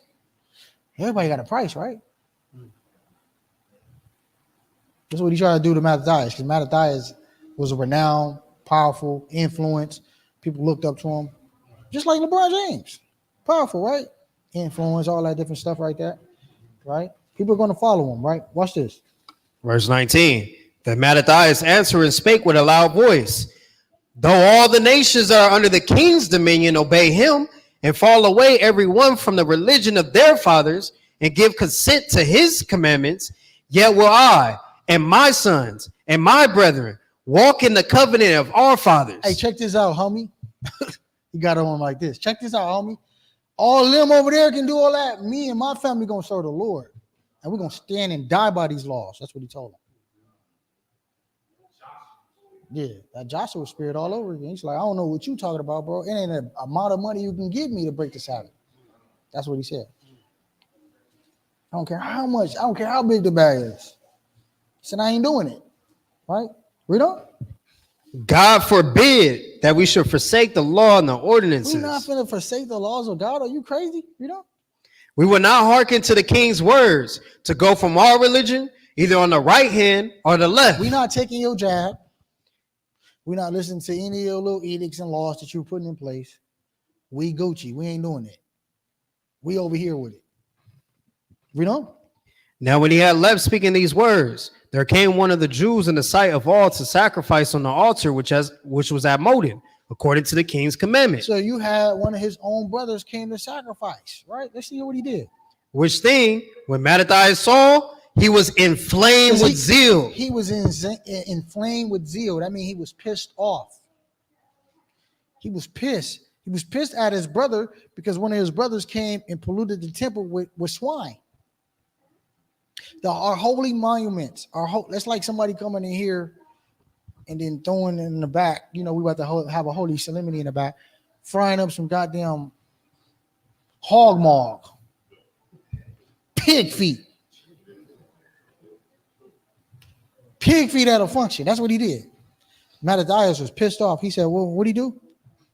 Which thing when Mattathias saw, he was inflamed with zeal, and his reins trembled. Neither could he forbear to show his anger according to judgment. Wherefore he ran and slew him upon the altar. Yeah, he killed him, man. You know, you so mad, you can't hide it. You like, your face get to shaking. That's all he was. He was that mad. His face was shaking. He couldn't hide it. Took him out. Right? So y'all see how Simon, where'd he come from? Y'all see the cloth that he come from, right? That's his dad, like father, like son, right? Right? So y'all see the cloth that he come from, right? Let's skip over. Y'all can read the rest of chapter 2 in y'all free time. It's a good, all of this, for all that. But let's get to the point for the sake of time. I don't want to hold y'all too much longer. We're almost done, family. First Maccabees chapter 5, verse 1. First Maccabees chapter 5, verse 1. Now when the nations round about heard that the altar was built and the sanctuary renewed as before, it displeased them very much. Wherefore they thought to destroy the generation of Jacob that was among them. Right. So for those that don't know, the temple got ramshacked, but we rededicated the temple in chapter 4. That's why we celebrate the feast of dedication. Right. Right. Which is rededicating the temple of the Lord. Right. Hanukkah. Right. Dedication. So the heathens heard that we was able to rededicate our temple. I think the brother Deshad just went out, went over it in his lesson. What the heathens come do? They want to get a bar. They want to be a part of it. Mm-hmm. So they hear about the success of our nation. They want in. They're like, what's up? And they said it displeased them very much. Read that again, verse 1. Verse 1. Now when the nations round about heard that the altar was built and the sanctuary renewed as before, it displeased them very much. Pissed off. Like, who is these Israelite niggas, man, thinking that who they think they are? That's like we getting the city Inglewood back together. Mm-hmm. Nah. Getting the Jungles back together. Jim Gillian back together. Nah. Nickerson Gardens. P.J. Watts. Getting the whole Esau together. Esau is terrible. Esau to LA is terrible, man. Y'all been in Esau lately? It look crazy. It's crazy, man. All right, we don't? Verse 2. Wherefore they thought to destroy the generation of Jacob that was among them. And thereupon they began to slay and destroy the people. Then Judas fought against the children of Esau. Who did he fight? The children of Esau. Oh, Edomites. Where they at? In Idumea. Read on. In Arabatine, because they besieged Israel. And he gave them a great overthrow. Hold on. Let's just do a cut real quick. I'm just skipping around real quick. Stay in Maccabees chapter 4. Read verse 61 real quick. First Maccabees chapter 4, verse 61. And they set there a garrison to keep it and fortified Beersheba to preserve it, that the people might have a defense against Idumea. A defense against Idumea. We just took out the Idumeans, the Greeks. Let you know the Idumeans are the Greco-Romans. This is a cut. That's why they had to remove these books. The fight that we just had with the Grecians, Antiochus and them boys, are called Idumeans, which is a Greek word for Edomites. There's a cut to them, man. I mean, if you know history, give it to them.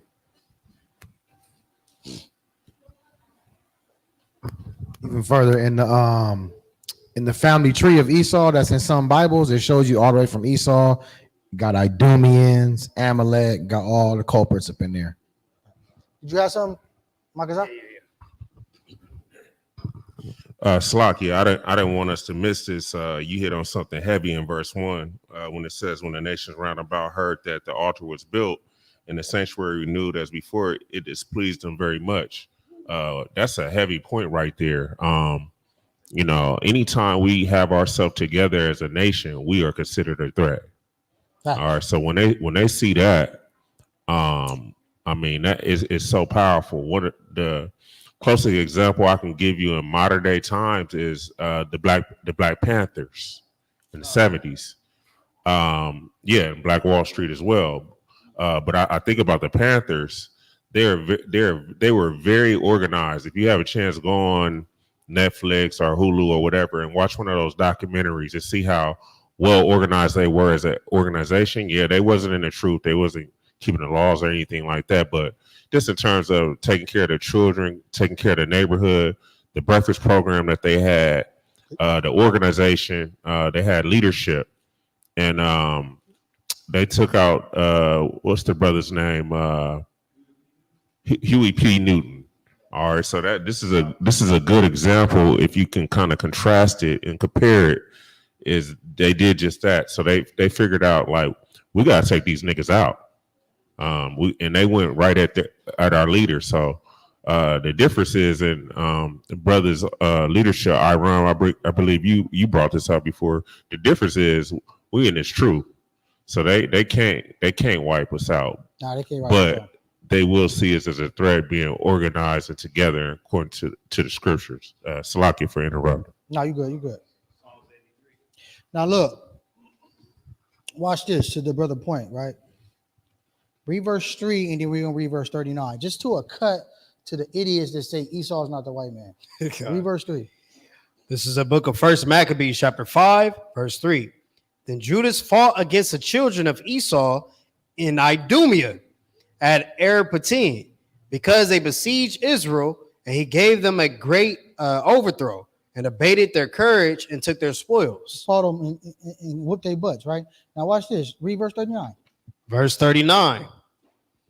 He have also hired the Arabians. He hired the Arabians. Now hold on. I thought the Arabians was Edomites. I thought the Arabians was Edomites. Book it up. Where my boy Book it at? Book it. Judas, how you hiring Arabians when you fighting against Arabians? According to these idiots.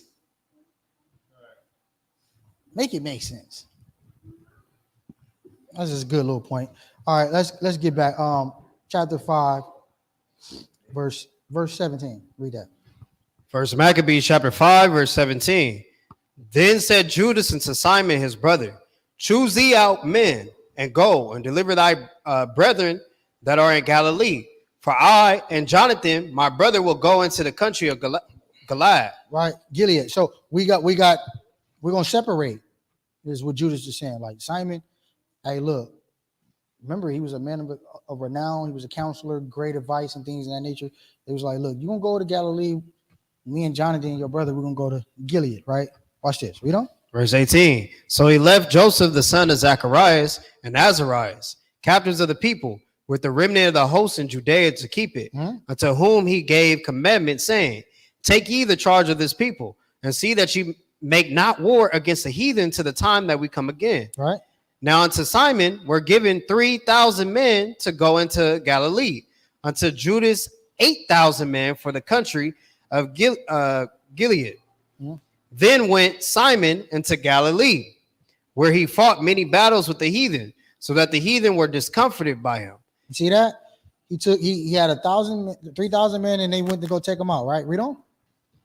And he pursued them into the gate of Ptolemais, and there were slain of the heathen about 3,000 men whose spoils he took. He took all the riches, the diamonds, the gold, the platinum. I need that. The fabrics. Oh yeah, we like Gucci, we like Louis, all that. We need all that. Run that. We need that bag. Yep. My wife ain't into none of that, but I want it. Yeah. We like the leather that don't bend. That Italian leather. Yeah, we need that. Right? So he went to go take the spoils, man. I'm gonna put Israel on notice, man. Stop having heathens kiss your feet. Tell them to run the bag. You want to say you sorry and you really sorry about slavery? Well, go ahead and donate, man. Cash out. Run the bag. Sign me a check or something. Give me something. Direct deposit. Something. Show me that you apologize. You know what I mean? Show me something, man. Won't you liquidate one of them houses and give me the profits and proceeds? Show me. Yeah, wealth transfer. That's what we talk about, man. That's gonna happen anyways. I don't want you to kiss my foot. We know that's gonna happen. Run the bag. Get to that bag, man. That's what we need. That's what Israel need. Israel need that money. Ain't y'all tired of working 50, 60, 70, 80 hours? Yeah, put your money where your mouth is, man. I don't want to hear you say I'm so sorry in the crocodile tears. I am so sorry. Look, show me you sorry. Right? So you see, we got that bag, right? Read on. Verse 23. Verse 23. And those that were in Galilee and in Arbatis with their wives and their children and all that they had, took he away with them and brought them into Judea with great joy. So he took them from slavery and brought them back to Judah. Right? Y'all see that? This is the type of works that Maccabees was doing, in particular Simon. This is what he did. He went to go slay a city and then took all the captives and the slaves of his brothers and sisters and brought them back to Judah. You see that? Read the rest of this chapter on your free time. This is a good chapter. For the sake of time, we're going to skip around. We'll go ahead and get to the point. Y'all can read chapter 7 too. Write down chapter 7 on your free time. Going to Nicanor and all that stuff. Let's skip around. Let's start at chapter 12 from the top. We'll skip around. First Maccabees chapter 12, verse 1. First Maccabees chapter 12, verse 1. Now when Jonathan saw that time served him, he chose certain men and sent them to Rome for to confirm and renew the friendship that they had with them. He sent letters also to the Lacedaemonians and to the other places for the same purpose. So they went into Rome and entered into the Senate and said, Jonathan the high priest and the people of the Jews sent us unto you to the end you should renew the friendship which he had with them. And y'all know that old saying, your enemy is my friend? Right? So what Jonathan is doing, Jonathan is the next general in command. Maccabees Judas got took down and died, so Jonathan was next up, essentially. Right? He's one of the 5 brothers. Now he's like, look, let me go to Rome, because Rome was on the heels of Greece. Remember, it's the Greco-Roman Empire, right? It's always 2 kingdoms, and then one got to become the dominant power, right? I'm going to bang on you and become the imperial power. That's what happened, right? Wasn't it split into 2? You got the north and the south, right? And the north was like, let me bang on y'all and I'm going to become the imperial power and y'all going to listen to us, right? Same thing, right? Nothing new under the sun. So Jonathan like, all right, look, the Greeks is on our heels right now. Let me go to Rome and become friends with Rome. Because Rome wanted power too. Rome want to take out Greece. You know what I mean? So let me go to their enemies and let me see if I can work out a pact with them, right? Let's see what happened. Verse 4. Upon this, the Romans gave them letters unto the governors of every place, that they should bring them into the land of Judea peaceably. And this is the copy of the letters which Jonathan wrote to the Lacedaemonians. Jonathan, the high priest, and the elders of the nation. We're not going to read the letter. Basically, he was just like, we need some help. Give me some reinforcements. Give me a bag. Send some military. Hey, we Gucci. We cool, right? Your enemy is my friend. No different from the so-called A-Trays clicking up with the Inglewood families to get at the 6-0s. That's what happened, man. The Edomites did it too. That's what they do. When they play up on it, they find out who don't get along. We're gonna get along with your enemy. Let me get along with your enemy so I can take you out. That's common thing in war, right? Now watch this. Let's drop down to verse 39. First Maccabees, chapter 12, verse 39. Now Tryphon went about to get the kingdom of Asia and to kill Antiochus the king, that he might set the crown upon his own head. Howbeit he was afraid that Jonathan would not suffer him, and that he would fight against him. Wherefore he saw a way how to take Jonathan, that he might kill him. So he removed and came to Bethshan. Then Jonathan went out to meet him with 40,000 men chosen for the battle, and came to Bethshan. Now when Tryphon saw that Jonathan came with so great a force, he durst not stretch his hand against him, but received him honorably, and commended him unto all his friends, and gave him gifts, and commanded his men of war to be as obedient unto him as to himself. Hey, retreat. Are they too deep? Retreat. Nah. Mission abort. Nah, we all friends. We came in peace. Why you bring so many people? Get in here, man. That's what Tryphon did. Get in here, man. Why you bring a gun? Man, put that up. Put that up, man. What you bring that for, man? Right? Why you coming with all these man? We coming to party. That's what Tryphon did to try to rock Jonathan to sleep, right? Read on. Unto Jonathan also he said, why hast thou put all this people to so great trouble, seeing there is no war betwixt us? What are you doing, bro? Why you got all these people with you, man? We Gucci, we good. The last time I checked, you was my partner. It's that Edomite language. Hey, don't fall asleep. The shot told you, hey, don't fall asleep. Know who you dealing with. This is what he does. Right? Read on. Therefore, send them now home again, and choose a few men to wait on thee. Salaki, this made me think about dudes that make deals with police. How the hell you gonna make a deal with a pig? A dirtbag.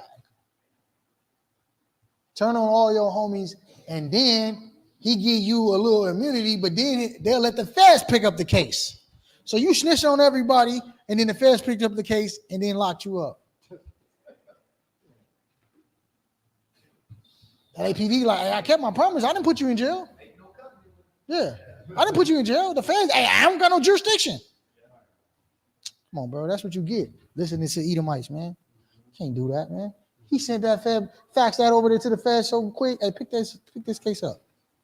Pick this case up on him. Right? Oh, she has something right here. Give it to her.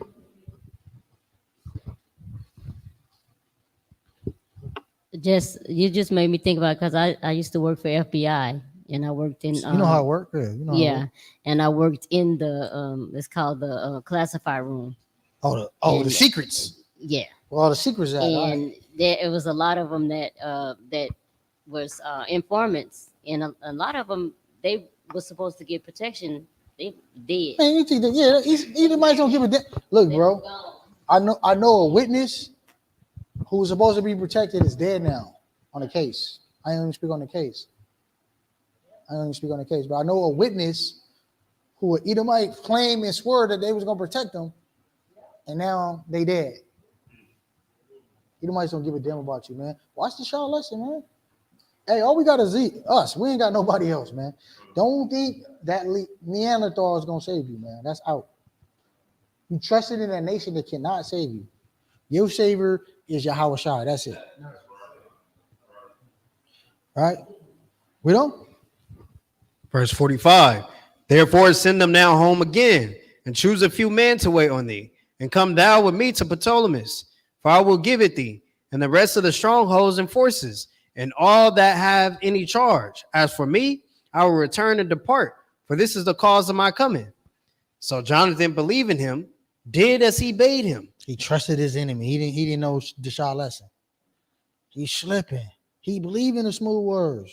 Mm-hmm. Then put your gun away. We don't need none of that. This is a party. This ain't a gunfight. We don't.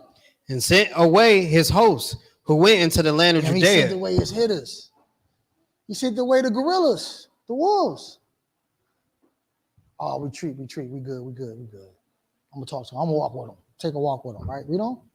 And with himself, he retained but 3,000 men, of whom he sent 2,000 into Galilee. Remember, he came 40,000 deep, but then he sent them back home, and he said, "I'm gonna just keep 3,000 out." And he sent like 2,000 to Galilee. We don't. And 1,000 went with him. And he only said, "Oh, matter of fact, I'm only gonna take 1,000 with me." So a total of 3. He sent 2 to Galilee, and he's like, 1,000 is just gonna come with me. We good. We straight. Tryphon, he ain't on nothing, right? Watch this. Now, as soon as Jonathan entered into Ptolemais, they of Ptolemais shut the gates and took him, and all them that came with him, they slew with the sword. Yeah, he trusted his enemy, man. I wish you would have listened to the Shah lesson. The scripture, he had the source, he had the scripts, right? Ecclesiasticus was out. This book was written by this time. He really believed his enemy, right? Now watch this. Then sent Tryphon and hosts of footmen and horsemen into Galilee and into the great plain, so destroy all Jonathan's company. But when they knew that Jonathan and they that were with him were taken and slain, they encouraged one another and went close together, prepared to fight. They found out what happened to their leader. They like, damn, bro, We knew we shouldn't have trusted him, man. They just killed our boy, right? We don't. They therefore that followed upon them, perceiving that they were ready to fight for their lives, turned back again. Just like Edomites, they scary, right? They run. We don't. Whereupon they all came into the land of Judea peaceably, and there they bewailed Jonathan and them that were with him, and they were sore afraid. Wherefore all Israel made great lamentation. They just lost their leader, so naturally you're gonna be, in mourning, in shambles, lamentation. You're like, damn, bro, we just lost our leader. We went there prepared, but it went bad. The mission went bad, right? We don't.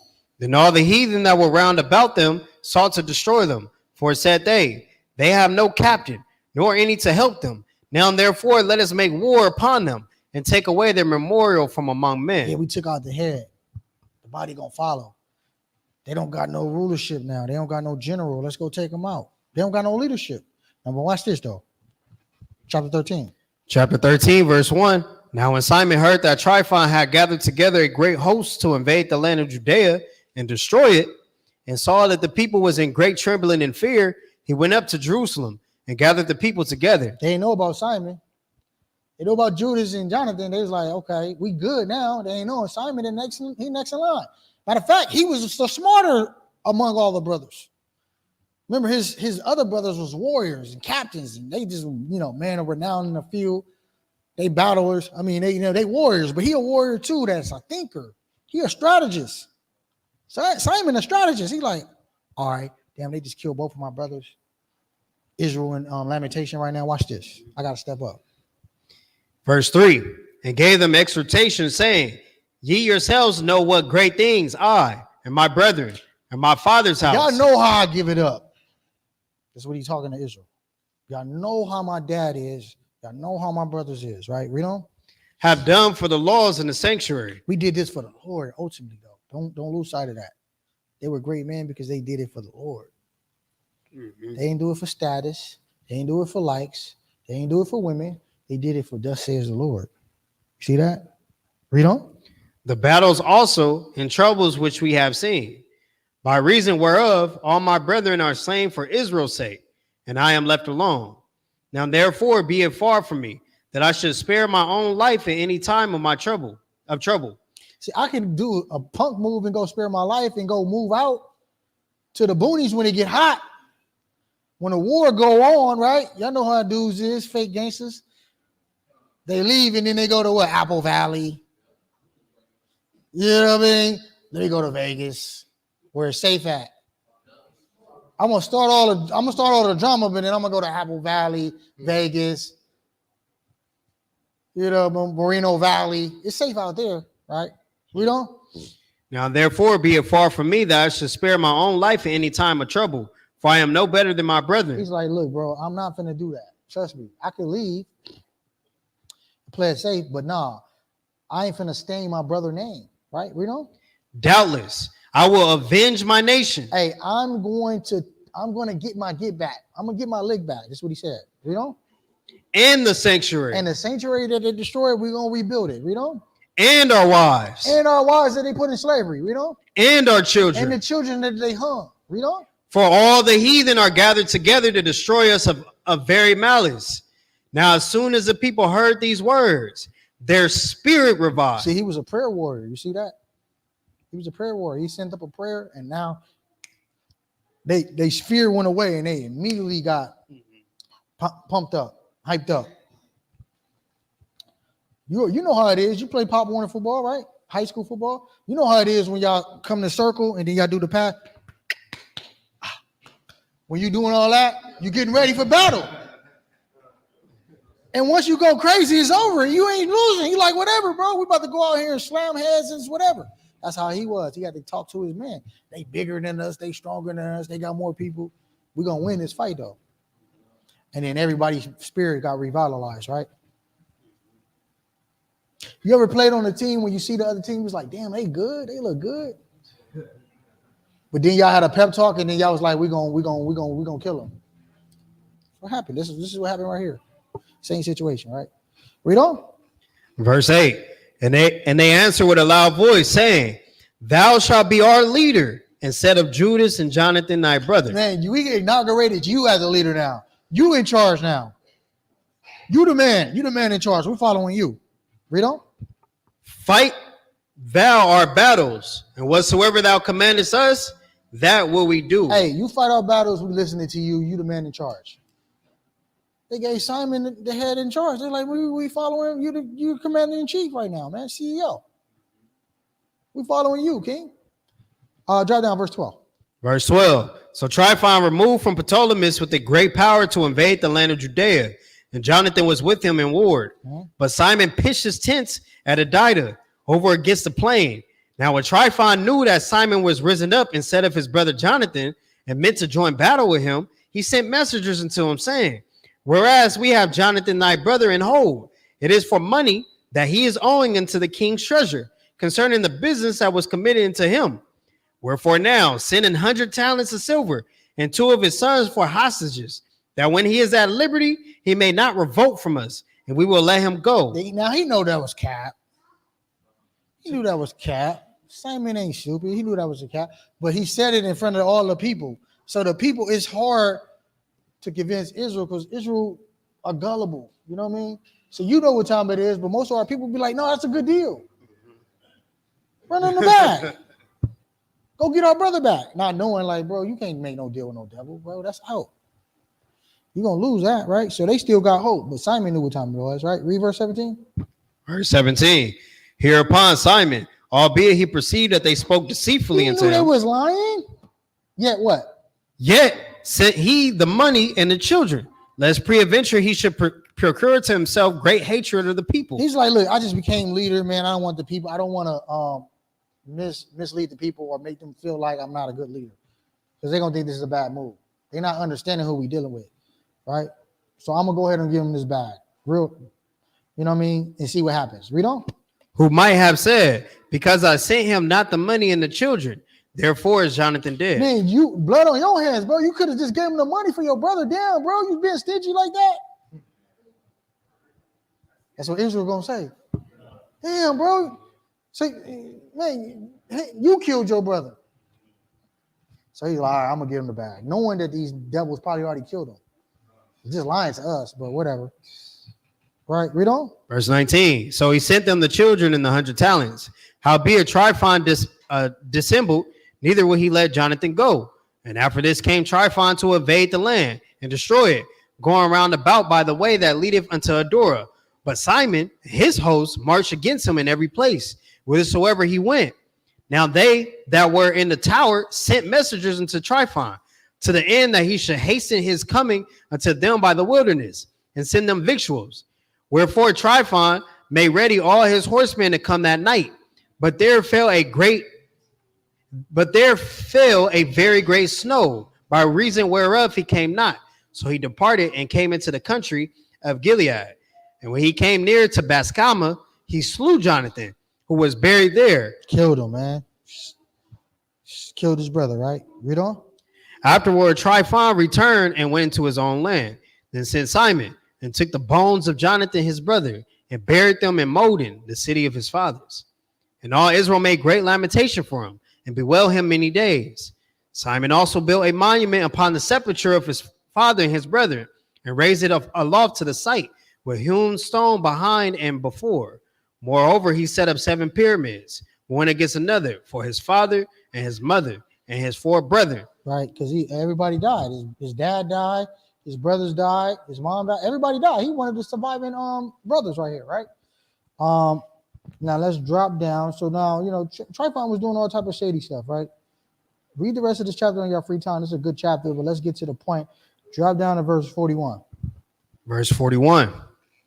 Thus the yoke of the heathen was taken away from Israel in the 170th year. Then the people of Israel began to write in their instruments and contracts in the first year of Simon the high priest, the governor and leader of the Jews. In those days, Simon camped against Gaza and besieged it round about. He made also an engine of war and set it by the city and battered a certain tower and took it. Right. And so he made like a war vessel, right, to go out and fight these damn devils. Right. Read on. And they that were in the engine leaped into the city, whereupon there was a great uproar in the city, insomuch as the people of the city rent their clothes and climbed upon the walls with their wives and children and cried with a loud voice, beseeching Simon to grant them peace. So we was able to get some protection from, I believe it was the Romans, or it was somebody. It was one of the emperors gave us some protection. I think it was Demetrius. He gave us some protection and he gave us some sovereignty and allowed us to go besiege an area that was very, very pivotal.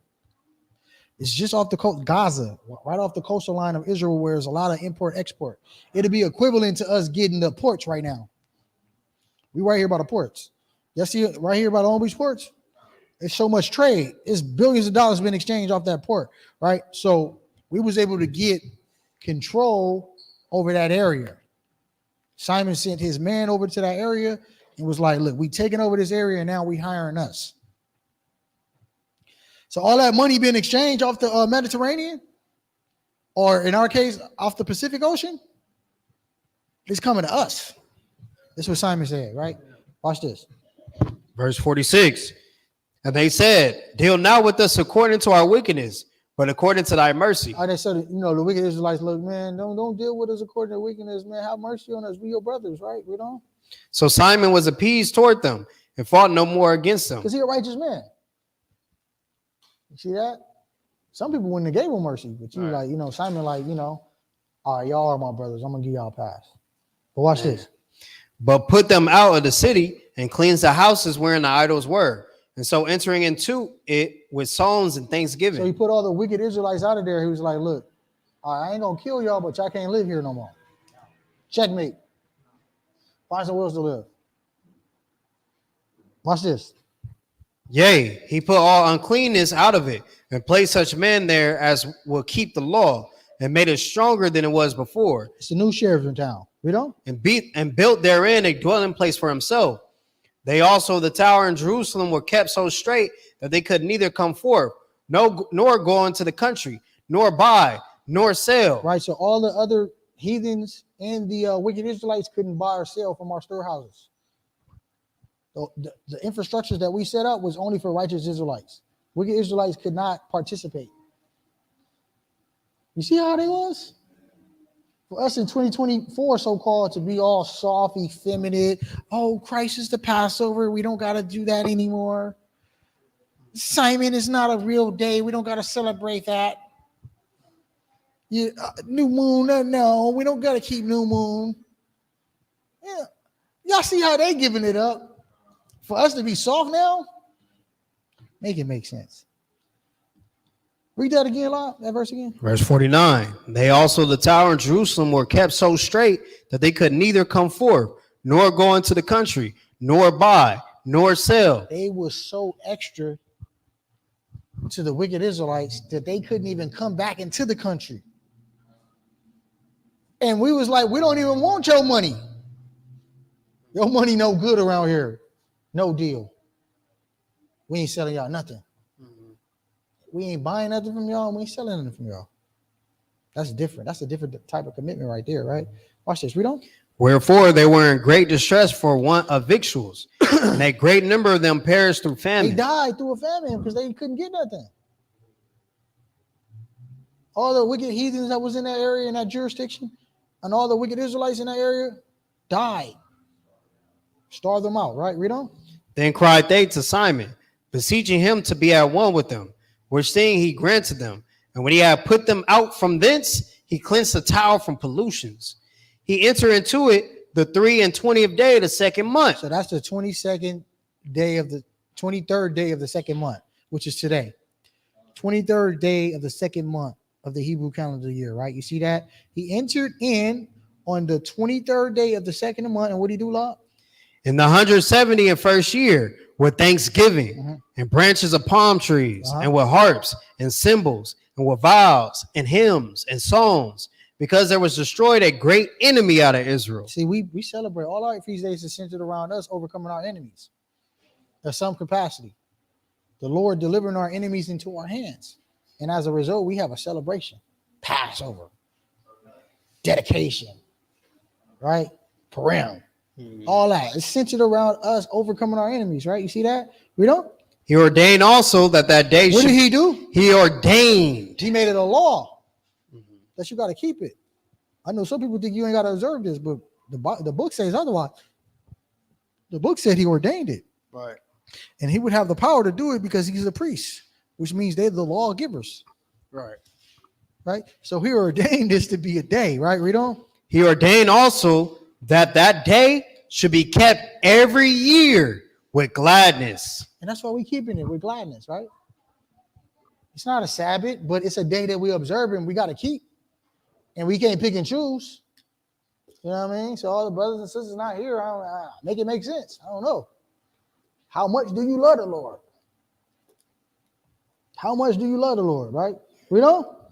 Moreover, the hill of the temple that was by the tower, he made stronger than it was. And then the hill, which is the mountain by the tower, he made it even stronger by putting righteous men there, putting men of renown, warriors, killers, people that's going to die for the laws of God. He put them all over there, right? We know. And there he dwelt himself with his company. And when Simon saw that John, his son, was a valiant man. Y'all know John, right? His son, John Hyrcanus. Y'all know about John Hyrcanus, right? Y'all don't know about that. Y'all got to read about that. Go into that history about John Hyrcanus and who he is, right? I'll read that again from the top. Now, when Simon saw that John, his son, was a valiant man, he made him captain of all the hosts. I think I did a lesson on it. Didn't I do a lesson on it's Hasmonean dynasty? Go into that Hasmonean dynasty. It's talking about Simon and his legacy and his sons. Gorillas. They was killers. Y'all see what cloth he come from. And his son's going to be like that too? John Hyrcanus was different. He was a different type of way. He was slapping Jews and, you know what I mean, forcing them to keep our feast days. He was making them become Jews. I mean, Edomites. He was slapping Edomites and making them become Israelites. Making them become Jews. Yeah, that's how Herod became Herod. If y'all find out about that history, this is where the Herodians come from. It came from John Hyrcanus. So when a white boy tell you, hey, look, I've been a Jew before Christ, that's true. That's true. He's not lying. Not lying. He's not understanding that Jew is not a religion. It's just, I mean, now they uphold our religion and our practice because Judah just means you from the tribe of Judah. But there were a group of Edomites that did say, hey, look, I want a part of y'all culture. You know what I mean?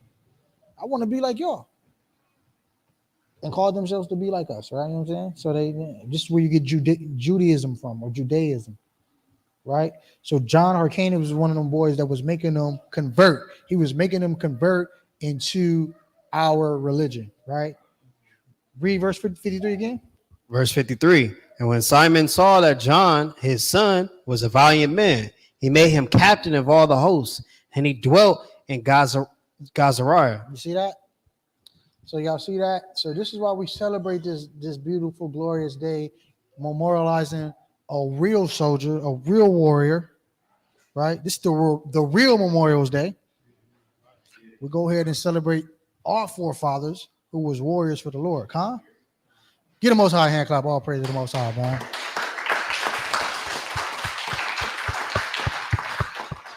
Shalom to the family online. Peace and blessing. Godspeed to y'all. Don't forget to donate to our new YouTube, our new